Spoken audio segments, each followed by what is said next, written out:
Hello my dear students welcome back to our channel नवम श्रेणी पिला माने आज आम तुम साहित्य धारा बहिर जो नवम अध्याय रही जातीय जीवन बा प्रथम गद्य जहाँ रही जातीय जीवन तो तार अभ्यास रे थिबा समस्त प्रश्न उत्तर गुड़िक आज आम यही भिडियो देखा।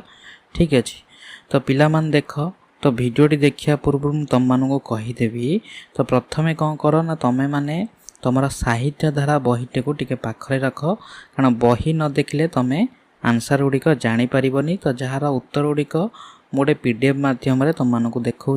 ठीक अच्छे तुम मैंने बही टिके देखिले तुम मैंने सब प्रश्न गुड़िकर उत्तर आराम से जानीपर। ठीक अच्छे तो देख प्रथमे कौन रही ना निर्दिष्ट उत्तरमूलक प्रश्न। तो 1 नंबर क्वेश्चन रही विपरीतार्थ बोधक शब्द लेख। तो शब्द गुड़िक रही चिरस्थायी असद्भाव शिक्षित निम्नगति मिथ्यावादी निंदा। तो एमानकर सब विपरीतार्थ बोधक शब्द लिख। तो विपरीत शब्द कौन है देख चिरस्थायी हम क्षणस्थायी असद्भावर हेब सद्भाव शिक्षितर हम अशिक्षित निम्नगतिर विपरीत शब्द हेब उच्चगति किंबा लिखिपर ऊर्ध्वगति मिथ्यावादीर विपरीत शब्द हेब सत्यवादी निंदार विपरीत शब्द हेब प्रशंसा। ठीक अच्छे तो तापर देख 2 नंबर। तो 2 नंबर क्वेश्चन रही हृष्ट पृष्ठ परी आउ 5टी युग्म शब्द लेख। तो कौन उत्तर हेब शांतशिष्ट परिपुष्ट परिदृष्ट मिथ्यारुष्ट जलपुष्ट। तापर 3 नंबर प्रश्न निम्नलिखित शब्द गुड़ी को व्यवहार करी वाक्य गठन करिब। पार्थिव अपत्य पदस्थ मूल मंत्र खोसा मत एगुड़िक व्यवहार करिकी वाक्य गठन करिब। तो देख वाक्य गुड़िक कौन हेब तो पार्थिव पार्थिव शब्द लगे वाक्य गठन कले हेब पार्थिव संपद मूल्यहीन। तो तापर नेक्स्ट देख अपत्य। तो अपत्य लगे सब वाक्य गठन कले हेब लोकटी अपत्य सुखरु वंचित होइछि। पदस्थ गोपाल जणे पदस्थ कर्मचारी। मूल मंत्र कर्म हेउछि उन्नतिर मूल मंत्र। खोसामत से मते खोसामत करी कार्य करने चाहूला। तो तापर 4 नंबर प्रश्न। तो 4 नंबर प्रश्न रही विशेष्य और विशेषण शब्द गुड़ी को चिन्ह। तो देख अभ्यंतर सद्भाव स्वर्गीय व्यक्तिगत जाति पदस्थ भ्रम महाबल। तो ये शब्द गुड़िक मध्य जो शब्द गुड़िक विशेष्य ताकू दर्शेब बा चिन्हब आ केउ गुड़िक विशेषण ताकू मध्य चिन्हब। तो देख केउ शब्द गुड़िक विशेष्य और केउ शब्द गुड़िक विशेषण हेब अभ्यंतर हेब विशेष्य सद्भाव हेब विशेष्य स्वर्गीय हेब विशेषण व्यक्तिगत हेब विशेषण जाति हेब विशेष्य पदस्थ हेब विशेषण भ्रम हेब विशेष्य महाबल हेब विशेषण। तो जो मैंने लिखिपारुन उत्तर तुम मैंने भिडियोटी को पॉज करी किंबा स्क्रीनशॉट नहीं यार उत्तर लिखिदब। तो तापर देख 5 नंबर। तो 5 नंबर क्वेश्चन रही क स्तंभ सह संपर्क थिबा शब्दटी ख स्तंभरु बाछि मिलाई लेख। तो क स्तंभर शब्द गुड़िक डाहल महाबल जल पार्थिव। तो ये शब्द गुड़िक सहित ख स्तंभर शब्द मिसाई लिख। तो देख उत्तर कौन हेब तो क स्तंभर डाहल ख स्तंभर हेब कुकुर। तुम माने टिके बही देखिले आराम से जानीपर। तो तापरे तो महाबल हेब बाघ जल सहित हेब बिंदु पार्थिव सहित हेब जीवन। तापर देख क्षुद्र उत्तरमूलक प्रश्न। क्षुद्र उत्तरमूलक प्रश्न रे तो प्रथम प्रश्न रही देख 6 नंबर।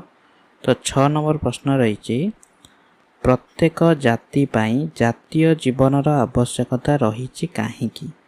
ତ ଏହାର ଉତ୍ତର ଲେଖିବ ଜାତି ଜାତି ମଧ୍ୟରେ ଭାବ ହେବା ନିମନ୍ତେ ପ୍ରତ୍ୟେକ ଜାତି ପାଇଁ ଜାତୀୟ ଜୀବନର ଆବଶ୍ୟକତା ରହିଛି। 7 ନମ୍ବର ପ୍ରଶ୍ନ, କେଉଁ ଭାବ ଗୁଡ଼ିକ ମଣିଷକୁ ପ୍ରତିକ୍ଷଣ ତଳକୁ ଓଟାରୁ ଅଛି? ତ ଏହାର ଉତ୍ତର ଲେଖିବ ପାର୍ଥିବ ଜୀବନର ଆକର୍ଷଣୀୟ ଅର୍ଥାତ୍ ମୋର ସ୍ତ୍ରୀ, ମୋ ଅପତ୍ୟ, ମୋର ସମ୍ପତ୍ତି ଏବଂ ଭୂତ ପାର୍ଥିବ ଭାବ ଗୁଡ଼ିକ ମଣିଷକୁ ପ୍ରତିକ୍ଷଣ ତଳକୁ ଓଟାରୁଛି। ତ ତାପରେ ଦେଖ 8 ନମ୍ବର ପ୍ରଶ୍ନ। 8 ନମ୍ବର ପ୍ରଶ୍ନ ରହିଛି କେତେବେଳେ ଜାତି ଜାତି ମଧ୍ୟରେ ସଦ୍ଭାବ ସୃଷ୍ଟି ହୋଇଥାଏ? ତ ଏହାର ଉତ୍ତର ଲେଖିବ ଜାତୀୟ ଜୀବନ ପ୍ରତିଷ୍ଠିତ ହେଲେ ଜାତି ଜାତି ମଧ୍ୟରେ ସଦ୍ଭାବ ସୃଷ୍ଟି ହୋଇଥାଏ। ତାପରେ 9 ନମ୍ବର ପ୍ରଶ୍ନ, ଜଳର ଜାତୀୟ ଗୁଣ କ'ଣ? ତ ଏହାର ଉତ୍ତର ଲେଖିବ ଜଳର ଜାତୀୟ ଗୁଣ ନିମ୍ନ ଗତି। ତ ତାପରେ 10 ନମ୍ବର ପ୍ରଶ୍ନ। ତ 10 ନମ୍ବର ପ୍ରଶ୍ନ ରହିଛି ଆମ୍ଭେ ସବୁବେଳେ କାହାର ଟେକ ରଖି କାର୍ଯ୍ୟ କରିବା ଆବଶ୍ୟକ? ତ ଏହାର ଉତ୍ତର ଲେଖିବ ଆମେ ସବୁବେଳେ ଜାତୀୟ ଜୀବନର ଟେକ ରଖି କାର୍ଯ୍ୟ କରିବା ଆବଶ୍ୟକ। 11 ନମ୍ବର ପ୍ରଶ୍ନ, କାର୍ଯ୍ୟ କରିବା ସମୟରେ ନିଜକୁ ସବୁବେଳେ କେଉଁ ପ୍ରଶ୍ନଟି ପଚାରିବା ଆବଶ୍ୟକ? ତ ଏହାର ଉତ୍ତର ଲେଖିବ କାର୍ଯ୍ୟ କରିବା ସମୟରେ ନିଜକୁ ଏହି ପ୍ରଶ୍ନଟି ପଚାରିବା ଆବଶ୍ୟକ ଯେ କରାଯାଉଥିବା କାର୍ଯ୍ୟ ଦ୍ୱାରା ଜାତିର ନିନ୍ଦା ହେବ କି ନାହିଁ। ତ ତାପରେ 12 ନମ୍ବର ପ୍ରଶ୍ନ। ତ 12 ନମ୍ବର ପ୍ରଶ୍ନ ରହିଛି ଜାପାନ ଜାତିର ଉନ୍ନତିର ମୂଳ ମନ୍ତ୍ର କ'ଣ? ତ ଏହାର ଉତ୍ତର ଲେଖିବ ମୋର ପ୍ରାଣ ଯାଉ, ଲକ୍ଷେ ଜାପାନୀଙ୍କର ପ୍ରାଣ ଯାଉ, କିନ୍ତୁ ଜାପାନୀ ଜାତିର ମାନ ବୃଦ୍ଧି ହେଉ। ଏହା ହିଁ ଜାପାନ ଜାତିର ଉନ୍ନତିର ମୂଳ ମନ୍ତ୍ର। 13 ନମ୍ବର ପ୍ରଶ୍ନ, ଜାତୀୟ ଜୀବନ କିପରି ଗଠିତ ହୋଇଥାଏ? ତ ଏହାର ଉତ୍ତର ଲେଖିବ ବ୍ୟକ୍ତିଗତ ଜୀବନକୁ ଜାତି ନିମନ୍ତେ ବଳି ଦେବା ଦ୍ୱାରା ଜାତୀୟ ଜୀବନ ଗଠିତ ହୋଇଥାଏ। 14 ନମ୍ବର ପ୍ରଶ୍ନ, ଡାହାଳ କୁକୁରଟି କଥା କହିପାରୁଥିଲେ କ'ଣ କହନ୍ତା? ତ ଏହାର ଉତ୍ତର ଲେଖିବ ଡାହାଳ କୁକୁରଟି କଥା କହିପାରୁଥିଲେ ତା ଜାତିର ଗୁଣ ଓ ସାହସିକତା ବୃଦ୍ଧି ନିମିତ୍ତ ମହାବଳ ବାଘ ହାତରେ ମରିବାକୁ ଶ୍ରେଷ୍ଠ ମନେ କରେ ବୋଲି କହନ୍ତା। ତ ତାପରେ 15 ନମ୍ବର ପ୍ରଶ୍ନ। 15 ନମ୍ବର ପ୍ରଶ୍ନ ରହିଛି ଦୋଷ ଗୁଣ ଦେଖିବା ସମ୍ବନ୍ଧରେ ଲେଖକଙ୍କର ବକ୍ତବ୍ୟ କ'ଣ? ତ ଏହାର ଉତ୍ତର ଲେଖିବ ଦୋଷ ଗୁଣ ଦେଖିବା ସମ୍ବନ୍ଧରେ ଲେଖକଙ୍କର ବକ୍ତବ୍ୟ ହେଉଛି ସବୁଠାରେ ଦୋଷତକ ତ୍ୟାଗ କରି ଗୁଣ ଗୁଡ଼ିକୁ ଗ୍ରହଣ କର। 16 ନମ୍ବର, ସୂର୍ଯ୍ୟଙ୍କ ଠାରୁ ଆମେ କେଉଁ ଗୁଣ ଶିକ୍ଷା କରିବା ଉଚିତ? ତ ଏହାର ଉତ୍ତର ଲେଖିବ ସବୁଠାରେ ଦୋଷତକ ତ୍ୟାଗ କରି ଗୁଣ ଗୁଡ଼ିକୁ ଗ୍ରହଣ କରିବା ଭଳି ଗୁଣ ସୂର୍ଯ୍ୟଙ୍କ ଠାରୁ ଆମେ ଶିକ୍ଷା କରିବା ଉଚିତ। ତାପରେ 17 ନମ୍ବର ପ୍ରଶ୍ନ। 17 ନମ୍ବର ପ୍ରଶ୍ନ ରହିଛି ସବୁ ବ୍ୟକ୍ତି ଓ ସବୁ ଜାତିଙ୍କ ଠାରେ କେଉଁ ଗୁଣ ରହିଛି? ତ ଏହାର ଉତ୍ତର ଲେଖିବ ସବୁ ବ୍ୟକ୍ତି ଓ ସବୁ ଜାତିଙ୍କ ଠାରେ ଅନୁକରଣ କରିବା ଯୋଗ୍ୟ ଅନେକ ଗୁଡ଼ିଏ ଗୁଣ ଅଛି। ତ ତାପରେ ସପ୍ରସଙ୍ଗ ସରଳାର୍ଥ 18 ନମ୍ବର ପ୍ରଶ୍ନ ରହିଛି ଜାତିର ମୂଲ୍ୟ ବଢ଼ିଲେ ଜାତୀୟ ଲୋକେ ତହିଁର ସୁଫଳ ଭୋଗ କରିବେ, ଏଥିରେ ସନ୍ଦେହ ନାହିଁ। ତ ଏହାର ଉତ୍ତର ଲେଖିବ ଜାତିର ... ନାହିଁ। ସଂକ୍ଷିପ୍ତ ଗଦ୍ୟାଂଶଟି ଜାତୀୟ ଜୀବନ ଶୀର୍ଷକ ପ୍ରବନ୍ଧରୁ ଗୃହୀତ। ଆଲୋଚ୍ୟ ପ୍ରସଙ୍ଗରେ ପ୍ରାବନ୍ଧିକ ମଧୁସୂଦନ ଦାସ ଜାତୀୟ ମୂଲ୍ୟବୋଧ ସମ୍ପର୍କରେ ବର୍ଣ୍ଣନା କରିଛନ୍ତି। ତାପରେ ଲେଖିବ ପ୍ରାବନ୍ଧିକଙ୍କ ମତରେ ଆମ୍ଭ ସମସ୍ତଙ୍କର ମନେ ରଖିବା ଉଚିତ ଯେ ଆମ୍ଭମାନଙ୍କର ଜାତୀୟ ଜୀବନ ଅଛି। ସବୁ ଅବସ୍ଥାରେ, ସବୁ କାଳରେ, ସବୁ ସ୍ଥାନରେ ଆମ୍ଭେମାନେ ପ୍ରତ୍ୟେକ ଜାତୀୟ ଜୀବନର ଟେକ ରଖି କାର୍ଯ୍ୟ କରିବା ଏକାନ୍ତ ଆବଶ୍ୟକ। କାରଣ ଜାତିର ମୂଲ୍ୟ ବଢ଼ିଲେ ଜାତୀୟ ଲୋକେ ଯେ ତହିଁର ସୁଫଳ ଭୋଗ କରିବେ ଏଥିରେ ସନ୍ଦେହ ନାହିଁ। ତ ପ୍ରସଙ୍ଗଟି ଯଥାର୍ଥ ଅଟେ। ତ ତାପରେ 19 ନମ୍ବର ପ୍ରଶ୍ନ, ଯେତେବେଳେ ପର୍ଯ୍ୟନ୍ତ ବ୍ୟକ୍ତିଗତ ଜୀବନକୁ ଜାତି ନିମନ୍ତେ ବଳି ଦେବାକୁ ଶିଖୁନାହାନ୍ତି ସେତେବେଳେ ପର୍ଯ୍ୟନ୍ତ ଜାତୀୟ ଜୀବନ ଗଠିତ ହୋଇନାହିଁ ବୋଲି ଜାଣିବାକୁ ହେବ। ତ ଏହାର ଉତ୍ତର କେମିତି ଲେଖିବ? ତ ପ୍ରଥମେ ଲେଖିବ ଯେତେବେଳେ ହେବ। ତ ତାପରେ ଲେଖିବ ସଂକ୍ଷିପ୍ତ ଗଦ୍ୟାଂଶଟି ଜାତୀୟ ଜୀବନ ଶୀର୍ଷକ ପ୍ରବନ୍ଧରୁ ଗୃହୀତ। ଆଲୋଚ୍ୟ ପ୍ରସଙ୍ଗରେ ପ୍ରାବନ୍ଧିକ ମଧୁସୂଦନ ଦାସ ଜାତୀୟ ଜୀବନ ଗଠନ ବିଷୟରେ ସୂଚନା ପ୍ରଦାନ କରିଛନ୍ତି। ପ୍ରାବନ୍ଧିକଙ୍କ ମତରେ ଜାତି ଜାତି ମଧ୍ୟରେ ଭାବ ପ୍ରତିଷ୍ଠା ନିମନ୍ତେ ଜାତୀୟ ଜୀବନ ଆବଶ୍ୟକ। ଆମ୍ଭମାନଙ୍କ ମଧ୍ୟରେ ଯେଉଁ ଜୀବନ ପରିଲକ୍ଷିତ ହୁଏ ତାହା ବ୍ୟକ୍ତିଗତ ଜୀବନ। ଜାତୀୟ ଜୀବନ ଗଠନ ନିମନ୍ତେ ବ୍ୟକ୍ତିଗତ ଜୀବନକୁ ଜାତି ନିମନ୍ତେ ବଳି ଦେବାକୁ ପଡ଼ିବ। ତାହା ହୋଇ ନ ପାରିଲେ ଜାତୀୟ ଜୀବନ ଗଠନ ସମ୍ଭବ ନୁହେଁ। ତେଣୁ ଯେଉଁମାନେ ବ୍ୟକ୍ତିଗତ ଜୀବନକୁ ଜାତି ନିମନ୍ତେ ବଳି ଦେବାକୁ ଶିଖି ନାହାନ୍ତି ସେମାନଙ୍କ ଜାତୀୟ ଜୀବନ ଗଠିତ ହୋଇନାହିଁ ବୋଲି ବୁଝିବାକୁ ହେବ। ତ ପ୍ରସଙ୍ଗଟି ଯଥାର୍ଥ ଓ ବାସ୍ତବ ଧର୍ମୀ। ତ ତାପରେ 20 ନମ୍ବର ପ୍ରଶ୍ନ। ତ 20 ନମ୍ବର ପ୍ରଶ୍ନ ରହିଛି, ସବୁ ବ୍ୟକ୍ତି ଓ ସବୁ ଜାତିଙ୍କ ଠାରେ ଅନୁକରଣ କରିବା ଯୋଗ୍ୟ ଅନେକ ଗୁଡ଼ିଏ ଗୁଣ ଅଛି। ତ ଏହାର ଉତ୍ତର ଲେଖିବ ସବୁ ... ଅଛି। ସଂକ୍ଷିପ୍ତ ଗଦ୍ୟାଂଶଟି ଜାତୀୟ ଜୀବନ ଶୀର୍ଷକ ପ୍ରବନ୍ଧରୁ ଆନିତ। ଆଲୋଚ୍ୟ ପ୍ରସଙ୍ଗରେ ପ୍ରାବନ୍ଧିକ ମଧୁସୂଦନ ଦାସ ସବୁ ବ୍ୟକ୍ତି ଓ ସବୁ ଜାତିର ଅନୁକରଣ ପ୍ରବୃତ୍ତି ବିଷୟରେ ବର୍ଣ୍ଣନା କରିଛନ୍ତି।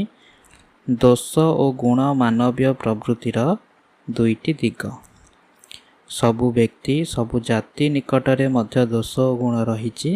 ତେବେ ମଣିଷ ତାର ଦୁଇ ଗୋଟି ଆଖି ମଧ୍ୟରୁ ଗୋଟିଏ ଆଖିକୁ ବନ୍ଦ ରଖି ଅନ୍ୟ ଜାତିର ଦୋଷ ଗୁଣ ଗୁଡ଼ିକୁ ଦେଖିବା ସହିତ ଖୋଲା ଆଖିରେ ସେମାନଙ୍କର ଗୁଣ ଗୁଡ଼ିକୁ ନିରୀକ୍ଷଣ କରି ତାହାକୁ ଶିକ୍ଷା କରିବା ଉଚିତ। ଏହାର କାରଣ ହେଉଛି ସବୁ ବ୍ୟକ୍ତି ଓ ସବୁ ଜାତିଙ୍କ ଠାରେ ଅନୁକରଣ କରିବା ଯୋଗ୍ୟ ଅନେକ ଗୁଡ଼ିଏ ଗୁଣ ରହିଛି। ତ ପ୍ରସଙ୍ଗଟି ଯଥାର୍ଥ ଓ ଶିକ୍ଷଣୀୟ। ତାପରେ 21 ନମ୍ବର ପ୍ରଶ୍ନ। ତ 21 ନମ୍ବର ପ୍ରଶ୍ନ ରହିଛି, ଜାତୀୟ ଜୀବନ ପ୍ରତିଷ୍ଠିତ ହେଲେ ଜାତି ଜାତି ମଧ୍ୟରେ ସଦ୍ଭାବ ହେବ। ତ ଏହାର ଉତ୍ତର ତମମାନେ ଭିଡ଼ିଓଟିକୁ ପଜ୍ କରି କିମ୍ବା ସ୍କ୍ରିନଶଟ୍ ନେଇ ଲେଖିଦେବ। ଠିକ୍ ଅଛି। ତ ତାପରେ 22 ନମ୍ବର। ଠିକ୍ ଅଛି। ତ ଦେଖ ସେଟା 22 ନମ୍ବର, ସବୁ ସ୍ଥଳରେ ସବୁ ଅବସ୍ଥାରେ ଜଳ ନିଜର ଜାତୀୟ ଗୁଣକୁ ଧାରଣ କରି ଜାତୀୟ ଜୀବନର ଟେକ ରଖୁଅଛି। ତ ଏହାର ଉତ୍ତର ଲେଖିବ। ପ୍ରଥମେ ଦେଖ ସବୁ ... ଅଛି। ସଂକ୍ଷିପ୍ତ ଗଦ୍ୟାଂଶଟି ଏଉଠୁ ପ୍ରଥମେ ଏତିକି ଲେଖିବ, ତାପରେ ଏଉଠୁ ଏତିକିଟା ଲେଖିବ ହେଲା। ତ ଏହାର ଉତ୍ତର ତମମାନେ ଲେଖିଦେବ। ତ ତାପରେ 23 ନମ୍ବର ପ୍ରଶ୍ନ। ତ ଏଗୁଡ଼ିକ ହେଉଛି ଦୀର୍ଘ ଉତ୍ତର ମୂଳକ ହେଲା। ତ ଲଙ୍ଗ ଟାଇପ୍ର ଆନ୍ସର ଲେଖିବ। 23 ନମ୍ବର ପ୍ରଶ୍ନ ରହିଛି, ଜାତୀୟ ଜୀବନର ବିକାଶ ନିମିତ୍ତ କେଉଁ ଗୁଣ ଗୁଡ଼ିକର ଆବଶ୍ୟକତା ରହିଛି ଦୃଷ୍ଟାନ୍ତ ସହିତ ଆଲୋଚନା କର। ଠିକ୍ ଅଛି। ତ ପ୍ରଥମେ ତ ଏହାର ଉତ୍ତର ଲେଖିଲେ ପ୍ରଥମେ କବି ପରିଚୟ ଦେବ ହେଲା। ଏଇଟା ଲେଖିବ। ତ ଆଧୁନିକ ଓଡ଼ିଶାର ନବନିର୍ମାତା ଭାବରେ ଉତ୍କଳ ଗୌରବ ମଧୁସୂଦନ ଦାସଙ୍କର ଅବଦାନ ବିଶେଷ ଅବିସ୍ମରଣୀୟ। ଓଡ଼ିଶାର ମାଟି, ମଣିଷ ଓ ଭାଷାକୁ ସେ ପ୍ରାଣ ଭରି ଭଲ ପାଉଥିଲେ। ଓଡ଼ିଆ ସାହିତ୍ୟର उन्नति विधान सहित ओडिशार जातीय जीवन को समृद्ध करने निमित्त तांकर प्रचेष्टा थिला गभीर प्रभावशाली। आलोच्य जातीय जीवन प्रबंध रे प्राबंधिक जातीय जीवनर विकास निमित्त जो सबु गुणगुड़िकर आवश्यकता रही तहिर वर्णना करिछंती। तो जातीय जीवनर विकास निमित्त एक विशेष गुण हेउची व्यक्तिगत असद्भाव सत्वे जातीय अनुष्ठानर समस्ते मिलिमिशि कार्य करिबा। एहा द्वारा जातीय जीवन टेक रहिबो। ए संपर्क रे एक बलिष्ठ उदाहरण दे प्राबंधिक जलर जातीय गुण को वर्णना करिछंती। आकाशरू क्षुद्र जलबिंदु पृथ्वी उपरे पड़ी एकत्रित होई प्रथमे जलधारा रूप तल को बही जाए। यापर नाल नई रे परिणत होई शेषरे समुद्र रे पड़े। सबु स्थल रे सबु अवस्था से निजर जातीय गुण को धारण करी जातीय जीवनर टेक रखे। तो से भली तापर लिखिबो जातीय जीवनर विकास निमित्त सबु अवस्था सबु काल सबु स्थान रे प्रत्येक जातीय जीवनर टेक रखी कार्य करिबा भली सुगुणर आवश्यकता रहिछि। कौनसी कार्य द्वारा जेपरी जातिर निंदा न हुए से भली कार्य करिबा वांछनीय। जातिर मूल्य बढ़िले जातीय लोके ही तहिर सुफल भोगिबे। ए विषय प्राबंधिक जापान जातिर दृष्टांत देइछंती।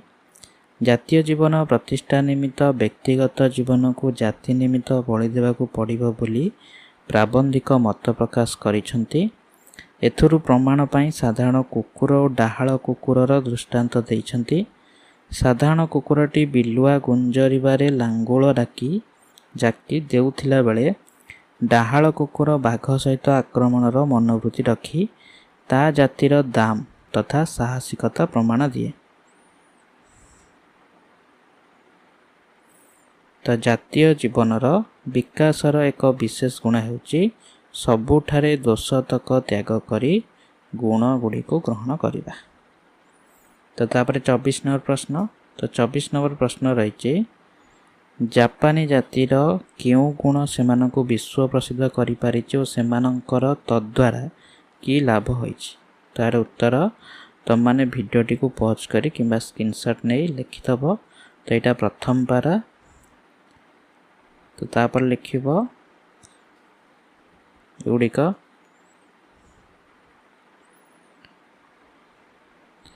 तो तापर लास्ट एटा यही मनोभावपन्न लोकों को।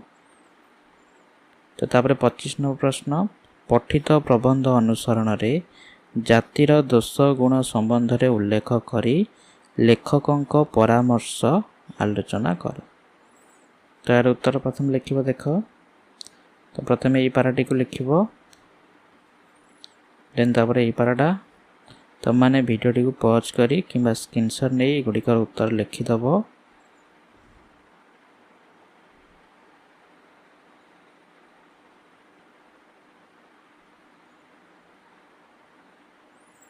तापर 27 नंबर प्रश्न जल तार कुकुर देशी कुकुर आदिर उदाहरण माध्यम रे लेखक कौन कहया को चाहिए आलोचना कर।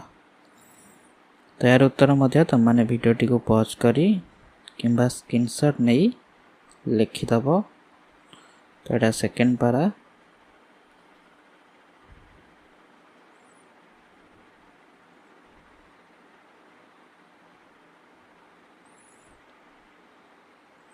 ठीक अच्छे।